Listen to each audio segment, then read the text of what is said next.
Bonjour tout le monde, ça allait bien?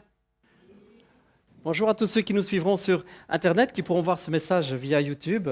Soyez vraiment bénis, vous avez le bonjour de tout le monde ici, coucou. Nous avons commencé une série ensemble, une série sur le thème devenir des héros, même des super-héros. Ça fait partie de nos vies, ça fait partie de notre existence. L'excellence, désirer plus, désirer faire des choses, désirer accomplir. C'est dans le cœur de l'homme. Et vous savez pourquoi? Parce que nous avons été faits à l'image de Dieu. Dieu est un Dieu qui crée. Dieu est un Dieu d'excellence, un Dieu parfait, un Dieu qui a fait des choses, un Dieu qui a des buts, qui a des projets, qui a des envies, un Dieu bâtisseur, un Dieu créateur. Et nous avons été faits à son image et c'est dans notre cœur, nous avons envie de, et ça fait partie de nous, nous avons envie de faire des choses, envie d'atteindre des buts, envie d'accomplir des choses et envie aussi de laisser derrière nous notre mémoire. Combien il y en a qui veulent ça? Oh, je voudrais que quand je quitte cette terre, sur mon épitaphe, vous savez pourquoi on dit épitaphe? Parce qu'il était vieux et puis épitaphe, il est mort. C'est en passant. Et puis, on a envie que sur notre tombe, on dise, voilà, cet homme ou cette femme a accompli des choses. Oh, il a fait ci, il a fait là, pas pour la gloire, hein. Pas parce qu'on a envie qu'on parle de nous comme ça, mais parce qu'on a envie de faire quelque chose. Vous avez ça? Moi, j'ai cette envie-là. Moi, j'ai l'envie de faire des choses, que ma vie, que mon existence serve. J'ai envie qu'à mon dernier souffle, je n'ai aucun regret. Pas de regret de dire, j'ai rien fait pendant ces années, à quoi ça a servi? C'était fade, c'était sans sauce, c'était sans sel, c'était pas épicé, c'était juste plat, nul. J'ai pas envie de ça. Moi, j'ai envie de terminer ma vie en disant, ah, Seigneur Jésus, avec toi, wow, on a fait des trucs, on a fait des choses, on a accompli des exploits. Je veux quitter cette terre en ayant accompli des choses. C'est inscrit dans nos cœurs, c'est inscrit presque dans notre ADN. Et nous avons vu ensemble, il y a 2 semaines, première réunion, nous avons fait une première réunion sur ce thème avec comme introduction, ok, devenir un super-héros. Mais le super-héros, c'est d'abord celui qui a le super-héros en lui. Ah, je vois que vous êtes tous perdus là. Jésus est le super-héros. Jésus est la force. Et nous avons vu avec l'exemple de David que parfois, et bien souvent, et même toujours, quand on va arriver à des moments où on ne peut plus, des moments où on n'a plus la force, des moments où on ne sait plus quoi faire, il faut savoir s'arrêter un moment, se poser. Et comme David avec l'image de ce psaume qui nous dit dans le psaume 23, je suis parfois dans la vallée de l'ombre de la mort, à une image qui nous montre qu'il est vraiment au plus bas dans sa vie, et alors qu'il est au plus profond, il dit, tu dresses devant moi une table. Waouh! Je prends un moment de pause, je prends un moment où je m'assieds, un moment où je baisse les armes, un moment où je laisse de côté l'épée, je laisse de côté l'arc, les flèches, je laisse de côté le bouclier, très symbolique évidemment. Je ne sais plus porter de coups, je ne sais plus tirer, je ne sais même plus me défendre, mais je mange, je m'assieds dans ta présence, parce qu'il dira, mon huile déborde. Une image de la présence de Dieu, où à un moment il fait une pause. On va dire, mais pendant ce temps-là, qu'est-ce qu'ils font les autres? Ils sont partis au McDo? Ils sont partis manger ou alors ils font pique-nique sur la pelouse. Non, pendant ce temps-là, les autres se battent. Hein, parce que les troupes, elles sont là. Il dit, en face de mes adversaires, je les regarde. En face de mes adversaires, tu dresses une table. Wow. Et ils font quoi les autres pendant ce temps-là? Pause les gars, temps mort, vous pointez, vous dépointez. Vous allez prendre une pause, allez balader, allez promener, visiter les environs. Non. Pendant ce temps-là, c'est Dieu qui se bat. Waouh. L'image que nous envoie David est extraordinaire. Alors qu'il est en plein combat, il dit, moi, wow, j'arrête tout. Il y a des moments où il faut savoir dire, Seigneur, je baisse pas ma confiance, je ne baisse pas ma foi, je baisse mes armes à moi. Tu sais quoi? Pour que toi, tu te battes, pour que toi, tu prennes la victoire pour moi. Il y a un moment, il faut savoir laisser filer ses propres armes, ses propres forces. En Seigneur, je veux que tu sois, je veux que tu deviennes ma force. Et il dira, dans d'autres psaumes, avec Dieu, nous ferons des exploits. J'y arriverai tout seul, je suis costaud, je suis grand, je me suis battu, j'ai fait de la muscu, je me suis entraîné des années, du coup je suis devenu un super gars. Non, avec toi je fais quoi? Je franchis des murailles, je me lance sur des troupes en armes, vous pouvez dire amen quand vous voulez.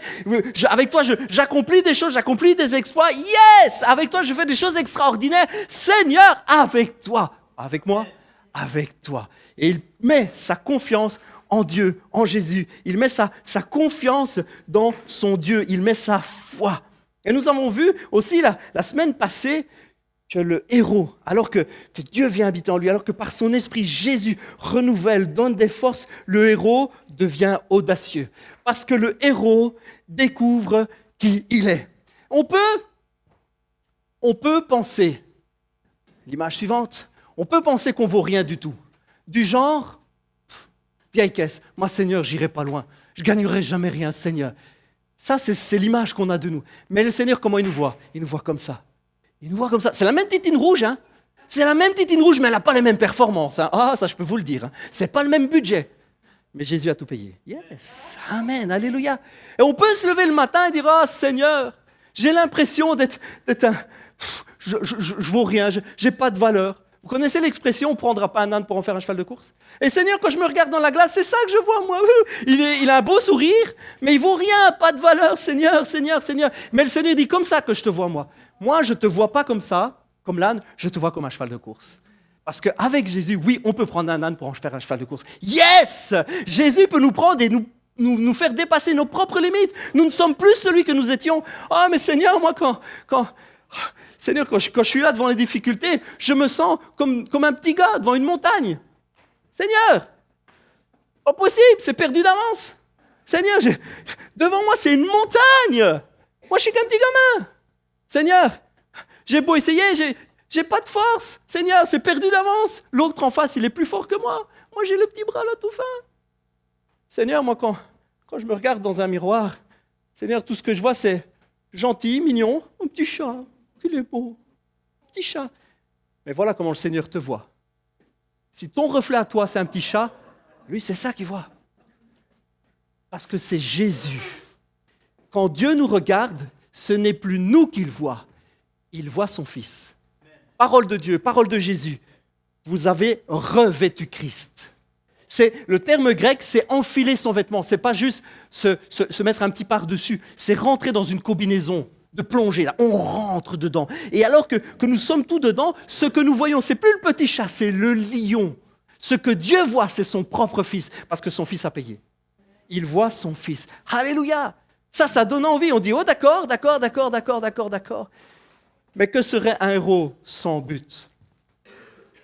Ah Seigneur, oui c'est vrai, on va faire des exploits. Oui mais quoi? On va faire quoi? Qu'est-ce qu'il fait le héros? Qu'est-ce qu'il donne? Qu'est-ce qu'il communique aux autres? Ah si on s'arrête, si on s'arrête à notre vie, à notre capacité, si nous nous arrêtons à ce que nous pouvons faire, et si nous ne voyons pas comment Dieu nous voit, c'est vrai, on est vite limité et on n'ira pas très loin. On ne fera pas grand-chose. Mais Jésus est venu sur terre. Jésus est venu sur terre et il a fait de nous quelque chose d'extraordinaire. Il a fait que nous puissions devenir enfants de Dieu. Et nous avons, alors que Jésus est devenu homme, alors que nous sommes devenus frères, et vous êtes devenus aussi sœurs avec lui, alors que ce lien de parenté a été raccommodé, alors que nous étions fils au départ, mais nous avons été séparés, Jésus est venu avec ce que la Bible appelle le ministère de la réconciliation, un mot bien compliqué pour dire que Jésus est venu rétablir, il est venu réconcilier, il est venu rejoindre un père et un fils qui n'étaient plus fils parce qu'il y avait une distance, parce que ça avait été séparé. Jésus est venu. Je le fais mal. Ça c'est nous, ça c'est lui. Il a fait tout le chemin. Oui, on n'a même pas fait la moitié. Il a fait tout le chemin. Alors qu'on est là, il est venu rétablir la connexion. Nous sommes redevenus enfants de Dieu et nous sommes devenus héritiers des promesses. Ça veut dire que les promesses sont nôtres, elles sont pour nous, alors que les bonnes choses de la Bible nous donnent envie, on veut vivre des choses, ça devient pour nous. Jérémie va prophétiser, Jérémie c'est un prophète de l'Ancien Testament, il va prophétiser, il va dire des choses de la part de Dieu parce que l'Esprit de Dieu est sur lui et il va dire cette merveilleuse phrase dans Jérémie 29, ça va s'apparaître sur l'écran. « Car moi je connais les projets que j'ai conçus en votre faveur, déclare l'Éternel. Ce sont des projets de paix. Et non de malheur, afin de vous assurer un avenir plein d'espérance. » Ça, c'est ce que dit la Bible. Waouh, c'est extraordinaire. Elle vous dit, oh, Pasteur Miguel, la semaine dernière, pour ceux qui étaient là, qui ont bien écouté, la semaine dernière, Pasteur Miguel, tu as dit, je cite, que l'Ancien Testament, c'était avant. Donc Jérémie, ça ne nous concerne pas. C'était il y a combien de temps, plus ou moins, Jérémie? Vous avez une idée? 600 ans avant Jésus-Christ. Il y a de la poussière déjà là-dessus, hein. 640 exactement, datation faite par les spécialistes. 640 avant Jésus-Christ, j'avoue, ça date un petit peu. Est-ce que ça nous concerne? Ouais, Pasteur Miguel, t'as dit la semaine dernière que nous, c'était Jésus, les promesses, c'était Jésus. Bon, donc, les promesses de l'Ancien Testament, c'est pas vraiment pour nous, si? Bien sûr que si. C'est pour nous. Mais attends. La semaine dernière, tu as dit le contraire. La semaine dernière, j'ai dit que la loi était arrivée au bout de ce qu'elle pouvait. Voilà ce que j'ai dit. La semaine dernière, j'ai affirmé, en m'appuyant bien évidemment sur des versets de la Bible, pour dire que la loi, c'est fini. Ça ne nous concerne pas. Ça ne nous concerne pas. C'est vrai, il y en a qui vont prendre des parties, d'autres, il y en a qui prennent un peu plus, un peu moins, il y en a qui disent le minimum syndical, c'est les 10 commandements. Bon, après ça, chacun met sa barre où il veut. On met les curseurs là où on veut. Hein. Un peu plus, un peu moins, un peu plus sain, un peu moins sain. Bon, hein. Les 10 commandements, ouais. La loi, ouais. Moi, je dis oui. La loi ne nous concerne plus. Passage qui va s'afficher dans Romains 10. En méconnaissant la manière dont Dieu déclare les hommes justes et en cherchant à être déclarés justes par leurs propres moyens, c'est-à-dire par la loi, ils ne se sont pas soumis à Dieu en acceptant le moyen par lequel il nous déclare justes. Car le Christ a mis fin au régime de la loi pour que tous qui croient soient déclarés justes. Yes! Jésus-Christ a mis fin au régime de la loi. Le terme grec exact, il va apparaître, c'est telos. Nous, on a fin au régime, mais c'est telos. Telos, ça veut dire fin. Fin d'une chose, limite à laquelle elle cesse, c'est l'issue, c'est la clôture, c'est aussi le payage, c'est aussi l'impôt. Vous comprenez bien que Jésus est venu clôturer. Fermé, on ferme le dossier, on n'en parle même plus. C'est fait, c'est accompli, c'est allé jusqu'à son issue, c'est allé même jusqu'au payage, il a payé pour ça, il est devenu le prix qu'il fallait, il est devenu le prix qu'il fallait payer pour que ce soit fini. La version grecque mot à mot dit que Jésus est le télos. C'est pas qu'il est arrivé avec le télos. Vous comprenez ce que je veux dire? Il n'est pas arrivé avec la fin. Il est devenu la fin. Il s'est incarné en tant que finalité de la loi. C'est devenu lui. Il est le télos qui concerne la loi. Il est l'aboutissement, il est le payage, il est l'impôt. Oui, je le redis et je le redis encore. La loi ne nous concerne plus. Est-ce que pour ça, effectivement, c'est ce que je disais encore la semaine dernière, est-ce que pour ça nous allons vivre n'importe comment? Certainement pas. L'Esprit de Dieu va nous renouveler, va nous donner envie de marcher dans ses voies, va nous donner envie de faire des bonnes choses, d'accomplir le bien. Mais le bien s'accomplit avec Jésus-Christ, dans la connaissance de Jésus-Christ et par Jésus-Christ. Et cette parole de Jérémie, alors, est-ce qu'elle nous concerne? Ben oui, qu'elle nous concerne. Pasteur Miguel, ça c'est vachement trop facile. Tu prends que le bon et le mauvais, tu le jettes. Tu prends les bonnes promesses positives et puis les lois, hop, tu les balances. C'est trop facile, hein, ouais. Ah, que c'est trop facile. Et vous savez quoi, en Jésus-Christ, c'est beaucoup trop facile. Excusez-moi. C'est gagné d'avance. Vous voulez faire quoi? Vous voulez faire quoi de votre part à vous? Qu'est-ce que vous voulez essayer de mettre en œuvre pour gagner votre salut? Qu'est-ce que vous voulez essayer de faire pour mériter quoi que ce soit? C'est immérité, absolument immérité. C'est un cadeau de Dieu. En Jésus-Christ, nous avons reçu le cadeau de Dieu. Quel cadeau? L'espoir. L'espoir que tout est différent, l'espoir que tout est neuf. Le salut, l'espoir de l'éternité, l'espoir du ciel. Une vie éternelle, un prix payé, une vie transformée. Wow. Ça n'a rien à voir avec la loi. Ça n'a rien à voir avec la loi. Ça n'a rien à voir avec les efforts personnels. C'est un cadeau de Dieu. C'est un cadeau de Dieu. Jésus est venu donner l'espoir. Alors que Jésus entame son ministère, alors que Jésus arrive sur terre, alors qu'il est né d'une femme, c'est vrai, parce qu'il fallait qu'il soit 100% homme comme nous. Pour qu'on puisse s'identifier justement à cette vie-là. Pour qu'on puisse dire, il est comme moi, mais il était 100% Dieu. Wow, difficile, hein, 100% plus 100%, ça fait 100%. Mathématiques de Dieu, n'essayez pas de comprendre. 100% plus 100% fait 100%. Ça reste 100% Jésus. Mais alors qu'il vient sur terre, qu'il naît, qu'il grandit, alors qu'il va marcher, qu'il va commencer à rentrer dans son travail, dans son job, alors qu'il va dans les règles qui sont de l'époque, alors qu'il va aller à la synagogue, parce que c'est la religion de l'époque, c'est la religion juive, alors qu'il va là-bas pour parler aux gens de son peuple, aux gens de sa race, alors qu'il va là-bas, la Bible nous dit qu'il se rend à Nazareth, où il avait été élevé. Le passage s'affiche. Il entra dans la synagogue le jour du sabbat, comme il en avait l'habitude. Il avait l'habitude de faire ça. Il allait chercher les gens, il allait à leur rencontre. Il ne s'est pas dressé jusqu'au moment où il est rentré vraiment dans son ministère. Je fais une parenthèse, mais jusqu'au moment où il est rentré réellement dans son ministère, sachez que Jésus, on le voit, fait rien de spécial. Vous avez déjà remarqué ça? Jusque-là, il est même soumis à sa maman, il est à Cana et on demande à Jésus de faire quelque chose, on demande à sa mère. Hein. Vous avez remarqué ça? On ne demande pas à Jésus. Hein. Vous me suivez ou pas? Dans ce passage-là, on demande à sa maman. Hein. On ne demande pas à Jésus. Jésus, tant que ce n'est pas commencé, tant que le job n'est pas entamé, il est soumis. Hein. Il ne renverse pas, il ne renverse rien à ce moment-là. Il attend. Il attend. Et puis là, il arrive dans la synagogue, alors qu'il en avait l'habitude, il y allait comme les autres. Il rentre et on lui présente le rouleau du prophète Ésaïe.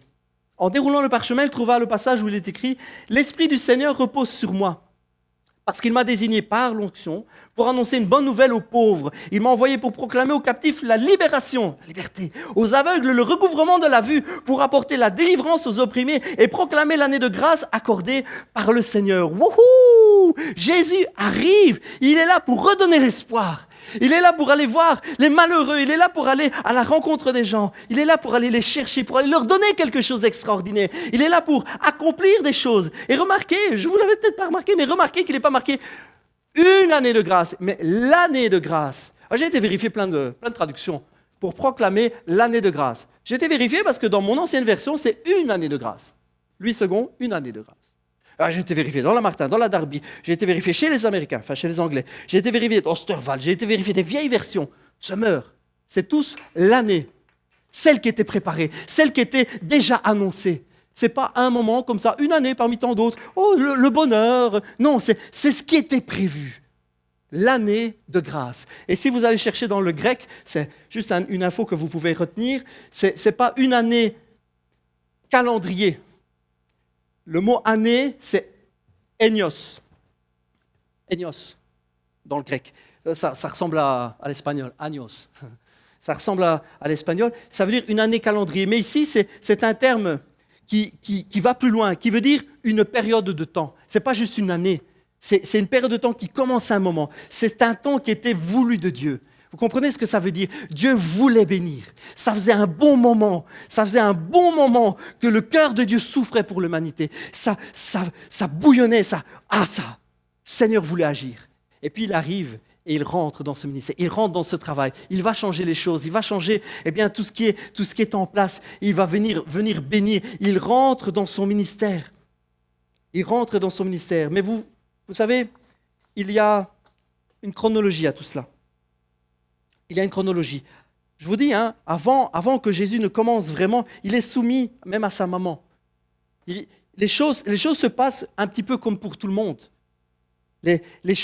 Jésus n'a pas encore vraiment cette stature de super-héros où il fait des miracles, où il fait des choses extraordinaires. Ça met du temps. Et il y a une certaine chronologie. La première des choses, nous allons le lire ensemble. La première des choses, c'est que, il va aller vers le baptême. Si ça s'affiche, voilà. Tout le peuple accourait vers Jean le Baptiste, pour se faire baptiser. Jésus aussi fut baptisé. Or, pendant qu'il priait, le ciel s'ouvrit et le Saint-Esprit descendit sur lui sous une forme corporelle, comme une colombe.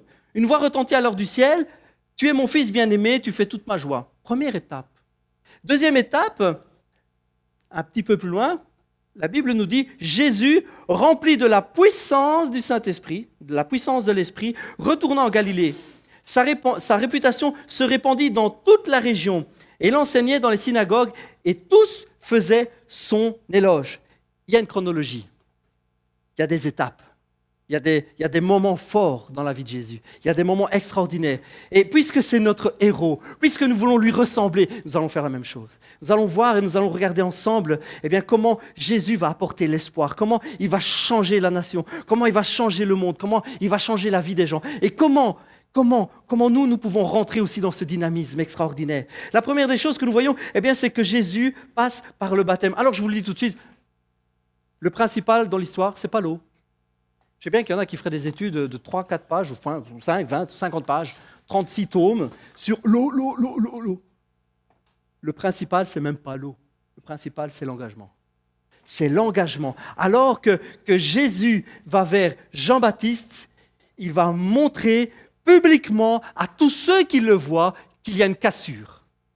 Une cassure pourquoi? Une cassure qui concerne quoi? Alors que Jésus est là et qu'il depuis des années, il a l'habitude d'aller à la synagogue et ça se fait comme ça se fait tout seul, alors qu'il est même soumis à ce que sa maman lui dit, à ce que son papa à l'époque lui disait aussi, alors qu'il est là et qu'il marche et qu'il se comporte un peu comme tout le monde, il va montrer une cassure nette.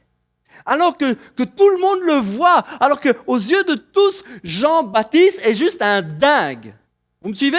À l'époque, Jean-Baptiste, c'est juste un dingue qui crie « Wouh !» Il crie dans les déserts, il ne s'habille pas comme tout le monde, il mange des sauterelles et du miel. C'est un gars, il est tapé complètement. Je parle aux yeux des autres, évidemment. Le gars, il sort du désert, il arrive, « Ouais, Dieu m'a parlé, il faut faire ci, il faut faire là. » Wow, wow, wow. Du calme. Il s'appelle comment déjà celui-là? Jean. Jean. Faut pas rester au soleil trop longtemps, hein. Il faut boire de l'eau au désert. Wow, wow, t'as la tête qui tape là. Man, qu'est-ce qui se passe? Jean, c'est juste un tapé, un frappadingue. Je parle à l'époque, évidemment. Tout le monde se demande ce qui se passe. Mais Jean a quelque chose. Il a une onction. Il a l'Esprit de Dieu. Et wow, quand il parle, les gens, ils sont... Il a le cœur qui bat, ils se demandent pourquoi. Mais Jean est tout à fait à l'encontre de l'époque. Alors qu'à l'époque, c'est des gars hyper carrés. Tout est hyper carré. Tu as une liste des choses que tu peux pas faire. Alors, si tu fais une petite faute, tu te prends des coups de caillou.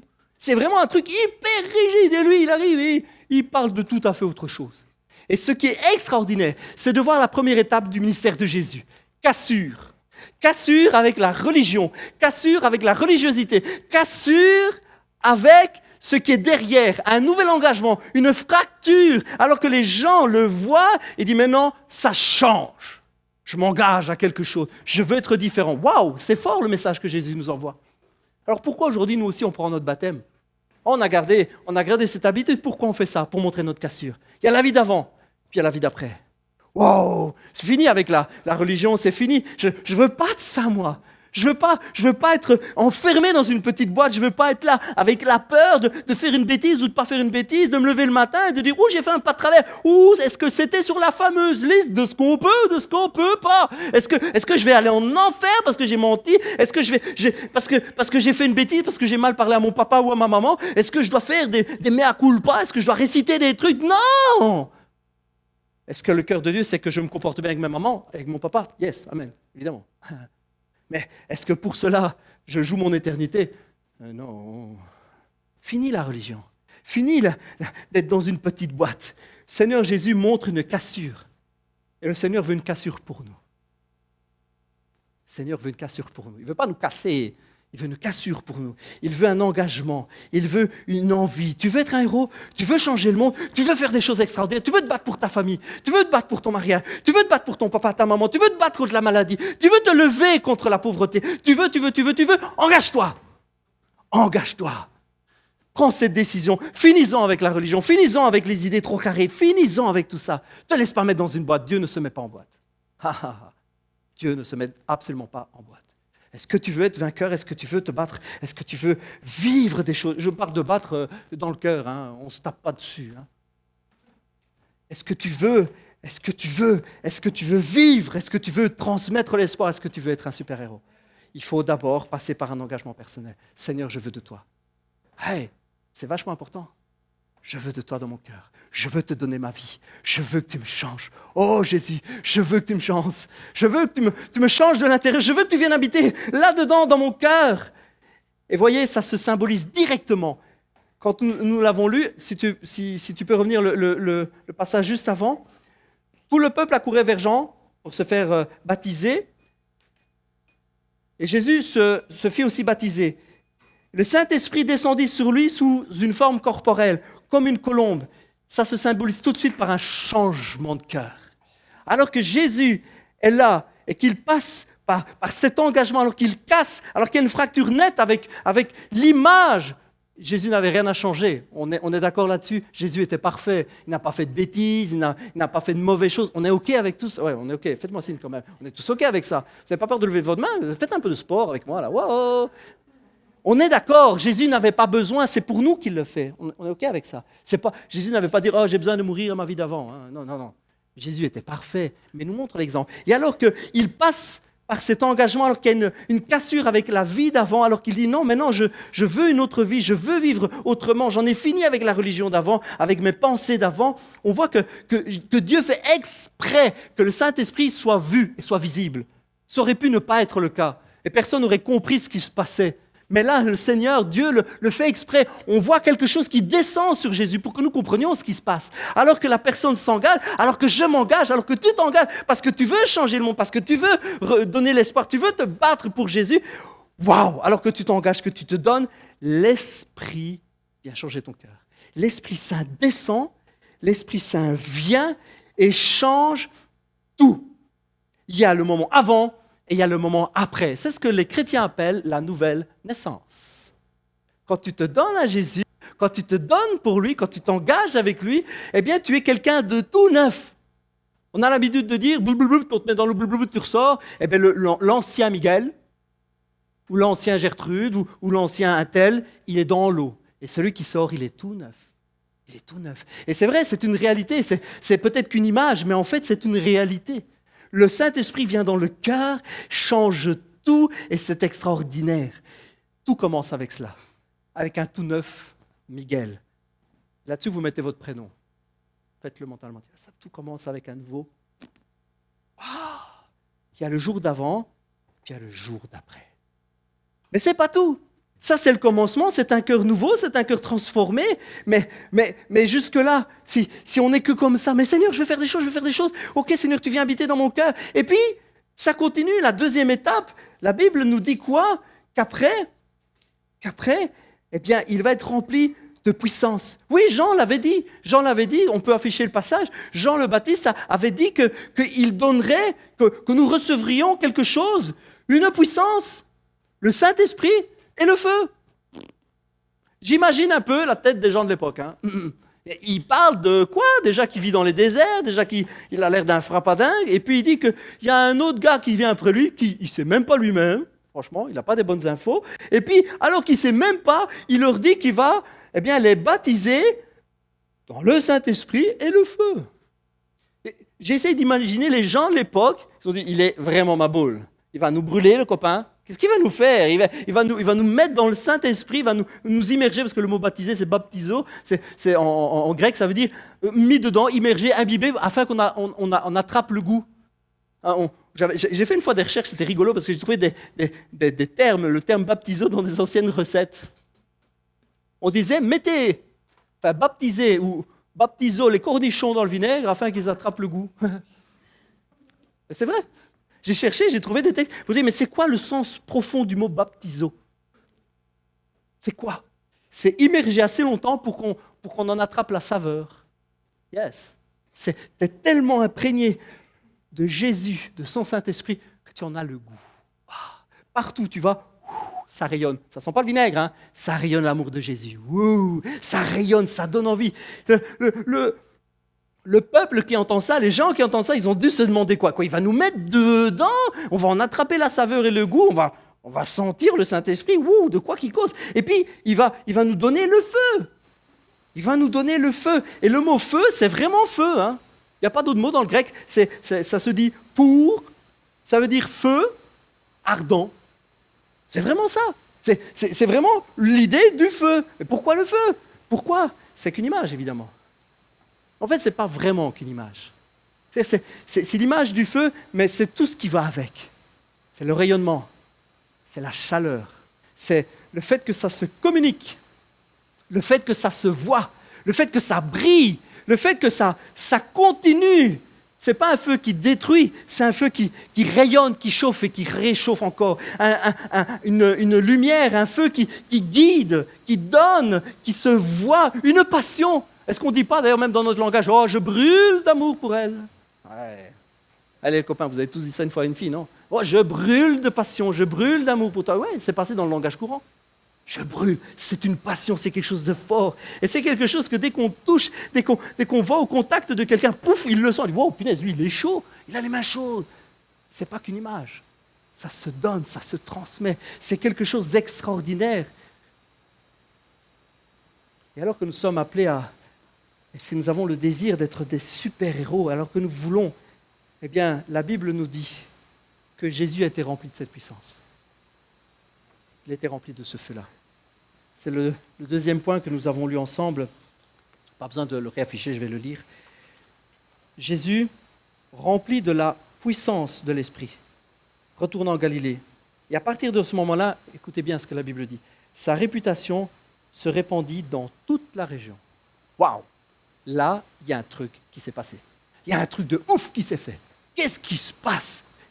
Qu'est-ce qui donc s'est bien passé pour ce Jésus? Si Jésus, le Fils de Dieu, a eu besoin de la puissance du Saint-Esprit, s'il a eu besoin de recevoir le feu, s'il a eu besoin d'être revêtu de puissance avant de commencer, s'il a eu besoin de s'engager, s'il a eu besoin de nous montrer cette image, si Jésus l'a fait pour nous donner l'exemple, à combien plus forte raison ne le ferons-nous pas? À combien plus forte raison, alors que nous voulons marcher comme lui, nous voulons accomplir les mêmes choses, nous voulons communiquer la même vie que lui, nous aussi nous voulons aller vers les aveugles. Oui ou non? Moi je veux aller vers ceux qui n'ont plus aucune vision, que ce soit une vision corporelle, complètement aveugle, ou que ce soit une vision spirituelle ou psychologique. Plus aucun espoir, plus rien, je ne sais plus où je vais, devant moi c'est le mur, c'est le noir, je n'ai plus aucune vision de ma vie, ni aucune vision de mon avenir. Ouais, les deux, parce que nous croyons à la guérison divine. Mais ces choses ont commencé, alors que Jésus commence un ministère extraordinaire. Pendant des années, Jésus va guérir des gens. Pendant des années, il va consoler des cœurs. Pendant des années, il va bouleverser ce pays et ce monde. Pendant des années, 3 années, pendant lesquelles tous les jours, Jésus va faire des miracles extraordinaires. 3 années extraordinaires. Pourquoi donc ça s'arrêterait? Ça, c'est la question que je vous pose. Pourquoi ça s'arrêterait? Parce que peut-être on n'a plus tellement envie d'être des super-héros. Oh, moi je veux. La Bible nous dit dans les Actes des Apôtres, la Bible nous dit, alors que les apôtres, à un moment, vont être séparés de Jésus, ils vont se retrouver tout seuls, alors que les apôtres qui ont marché avec ce gars en feu, avec Jésus qui était là, qui accomplissait des choses de ouf, alors qu'il faisait des trucs de dingue, puis, quand même, Jésus meurt. Oh mince! Vous imaginez les apôtres? Je ne sais pas, vous avez réfléchi à ça? 3 années, c'est long 3 années, hein? 3 années où tous les jours, vous voyez des miracles. Hein. Du matin au soir, vous êtes dedans. On est chaud. Puis paf, Jésus, il n'est plus là. J'imagine le contre-coup. J'imagine la douleur, la déception. Oh, il faisait tellement de bonnes choses. Et puis, alors que Jésus est parti, Jésus leur promet qu'ils vont recevoir le Saint-Esprit. Alors que Jésus est parti, alors que Jésus est mort, alors qu'après Jésus ressuscite, alors que malgré tout, eux, ils se retrouvent tout seuls, alors qu'ils se retrouvent là en ne sachant plus trop quoi faire, Jésus leur dit d'attendre et qu'ils vont recevoir une puissance. Ils vont recevoir le Saint-Esprit. Ils vont être changés. Ça se lit dans les Actes des Apôtres. Ça se lit dans Acte 1, dans Acte 2, le tout début. Les Actes des Apôtres, c'est les récits des premiers chrétiens. Les premiers chrétiens qui ont marché avec Jésus, qui ont connu, qui ont vu des miracles, et puis qui ont été comme un moment stoppés, et puis que le Seigneur envoie pour plus. Il les envoie pour accomplir les mêmes choses. Jésus dira à ses disciples, allez. Il ne dit pas, restez à rien faire, il ne dit pas juste croyez, il dit allez. Il leur dit quoi? Allez quoi? Allez juste dire aux gens, allez juste voir les gens, allez juste vous montrer. Non, il dit allez guérissez les malades. Yes. Allez chasser les démons. Yes. Le Seigneur les envoie bénir. Le Seigneur les envoie accomplir des choses. Il veut qu'eux aussi deviennent comme lui. Vous accomplirez les choses que j'ai faites. Et même de plus grandes que le Seigneur a dit. Waouh! Le Seigneur les envoie. Et ses disciples, ses apôtres, ces gars-là, avec les femmes, avec leurs femmes et avec d'autres femmes qui étaient à l'époque et qui avaient suivi les apôtres, ils se retrouvent là un petit peu à un moment, on dit, oui, le Seigneur nous a envoyés, mais on fait quoi maintenant? Et puis le Saint-Esprit va arriver. Alors qu'ils ont vu Jésus recevoir le Saint-Esprit, alors qu'ils ont vu Jésus être rempli de la puissance, être rempli de feu, alors que quand ils étaient à son contact, alors qu'ils étaient près de Jésus, ça rayonnait tellement il était chaud, ça rayonnait tellement il l'aimait, ça rayonnait, les gens voyaient Jésus, ils étaient déjà touchés profondément, alors que Jésus a fait des miracles extraordinaires, alors qu'ils ont vu tout ça, alors qu'ils ont vécu tout ça, ils vont après aussi l'expérimenter pour eux. La Bible nous dit que le jour de la Pentecôte, ils étaient tous ensemble. Vous connaissez certainement ce passage. Et que tout d'un coup, il y a eu comme un bruit, le bruit d'un vent violent. Et toute la maison, tout le lieu dans lequel ils étaient, va être rempli d'une sorte de présence. Et des langues semblables à des langues de feu vont apparaître, séparées les unes des autres, et se poser sur chacun d'entre eux.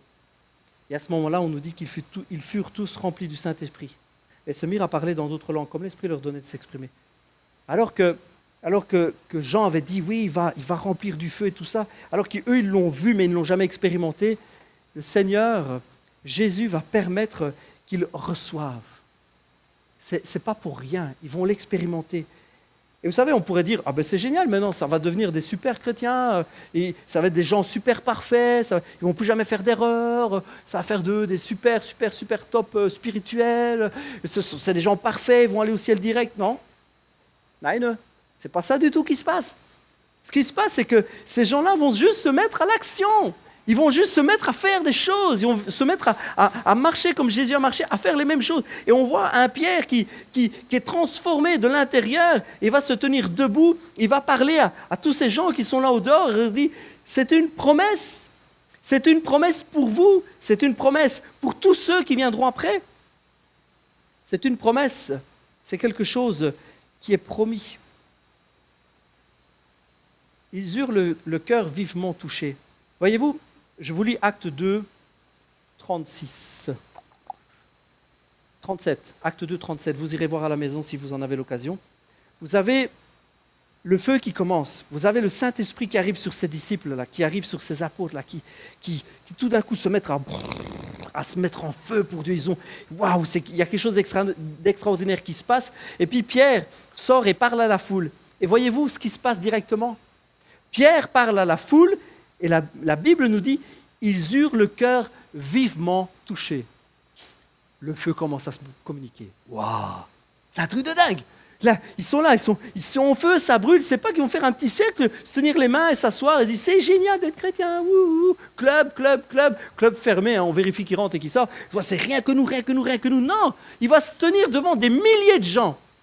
Alors qu'ils ont vu Jésus faire des tas de choses, mais qu'eux-mêmes n'ont pas expérimenté grand-chose, maintenant le Saint-Esprit est là, maintenant le feu est long, et puis ils se mettent directement à l'œuvre. Il y a Pierre qui se met là, il commence à parler aux gens, et vous savez quoi? Ça brûle, ça rayonne. Et les gens, ils disent, waouh, c'est quoi qui se passe ici? Punaise, waouh, ils sentent la chaleur. Et puis la Bible nous dit qu'ils sur le cœur vivement touché. Qu'est-ce qu'il faut qu'on fasse? Qu'est-ce qu'il faut faire? Changer d'attitude. Et puis, Pierre leur dit juste exactement ce que je viens de vous dire. Que chacun de vous soit baptisé au nom de Jésus, commencez par vous donner. Yes, c'est aussi simple que ça. Commencez juste à vous engager, marquez une cassure avec votre vie d'avant. Quittez cette religion, quittez ces carémanes, quittez ces gens qui ne savent rien voir d'autre que toutes les listes et qui tapent sur les gens. On leur dit c'est interdit, c'est obligé, c'est interdit, c'est obligé. Laisse tomber tout ça. Viens à la vie. Change d'attitude, sois baptisé, engage-toi. Et puis quoi? Direct. Et vous recevrez le don du Saint-Esprit. Tout de suite, il se rend compte. Alors que c'est des choses que lui-même n'a pas expérimentées depuis très longtemps. Excusez-moi, il y a un quart d'heure que ça s'est passé. Hein. Et alors que c'est tout frais, il se rend compte, Pierre prend tout à fait la mesure que ce n'est pas un truc pour lui, c'est un truc pour les autres. Vous avez déjà remarqué ça? C'est un truc, c'est dingue. Alors que ça vient de se passer, il pourrait dire, voilà, et engagez-vous, venez, on fera juste des réunions, on chantera, on tapera des mains, yes, on aime Jésus, et on fera juste ça, verrez, c'est super. Non, il leur dit, ce sera pour vous.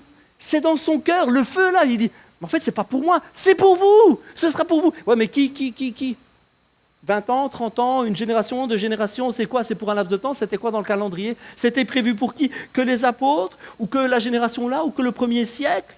C'est prévu pour qui? En effet, la promesse, c'est pour vous. Ah, ça c'est cool, ça inclut tout le monde. Pour vos enfants? Pour les enfants? Pour les enfants?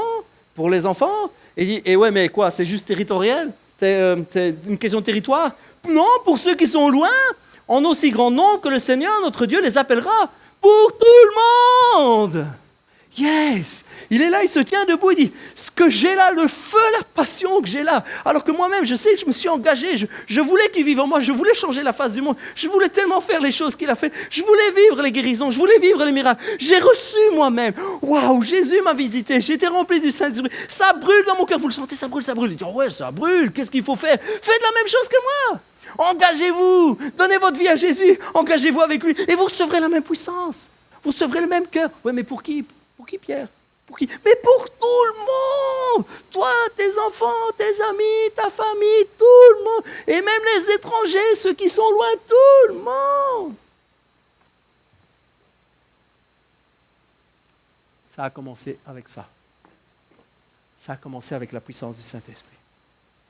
Alors que, on va lancer juste un chant. J'arrive au bout de ce message. Je voudrais juste faire un appel.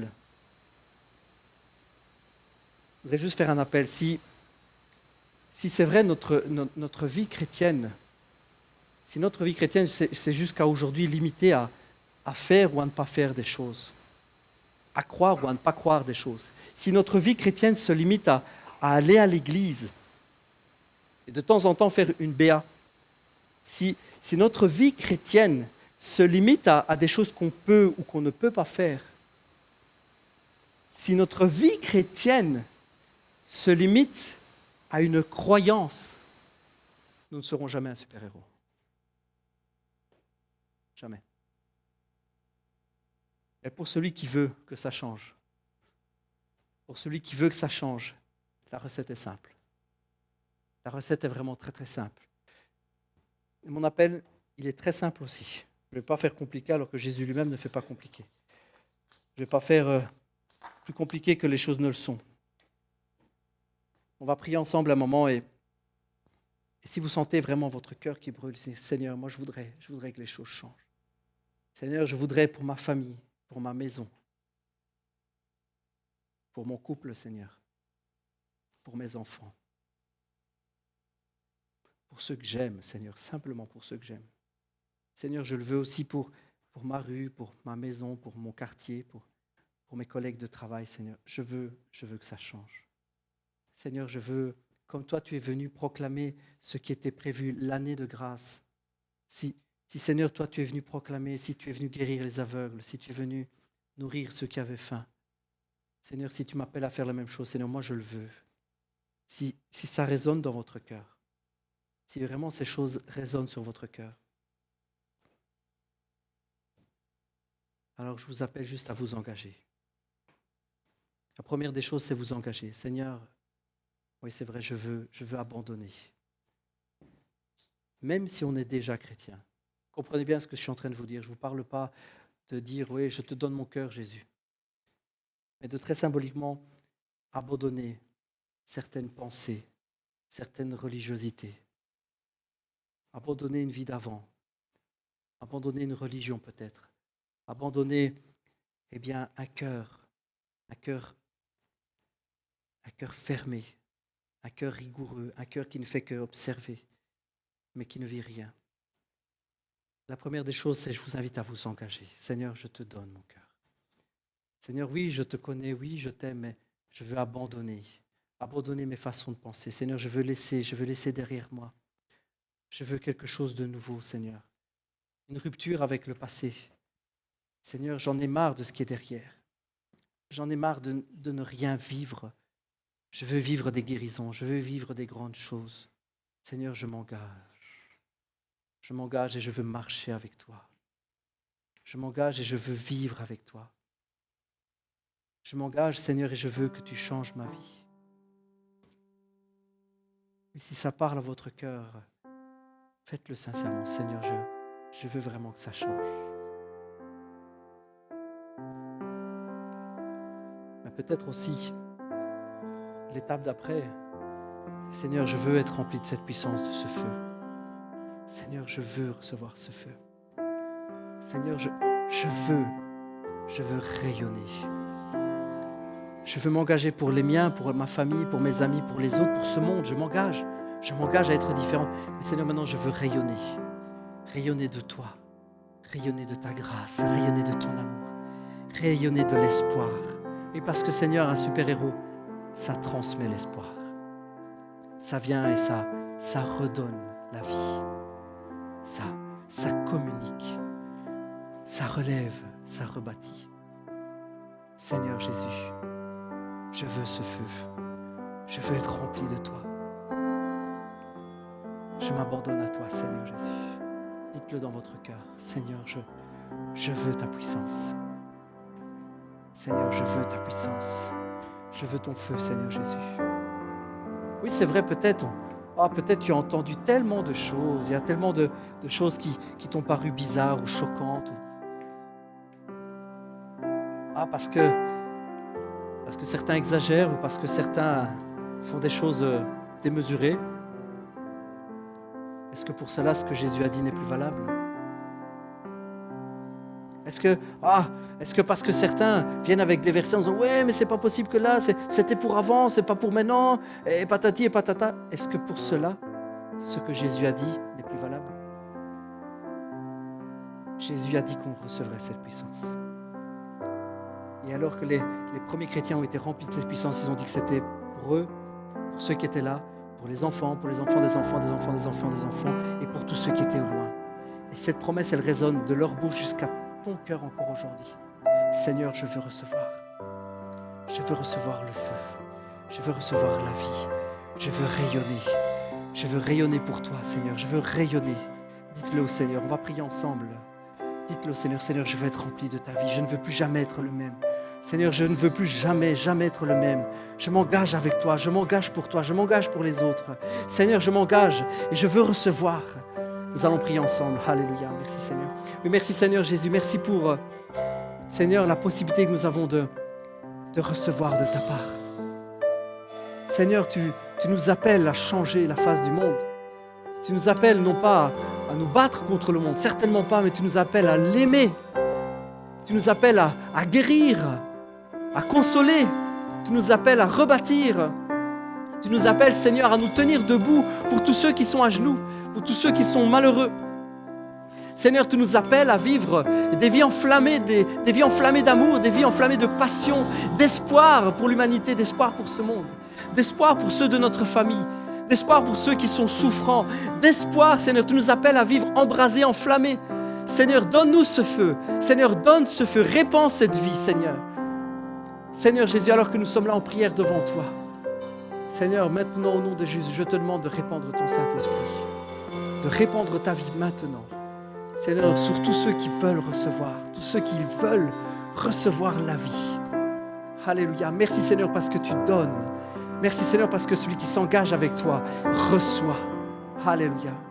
Merci Seigneur Jésus. Merci parce que Seigneur, tu communiques la vie. Tu baptises du Saint-Esprit encore aujourd'hui. Seigneur, tu nous donnes la saveur. Tu nous immerges, Seigneur, afin que nous soyons imbibés complètement. Seigneur, tu nous donnes le feu afin que nous puissions transmettre l'espoir, transmettre la vie, transmettre l'amour et la grâce. Merci, Seigneur.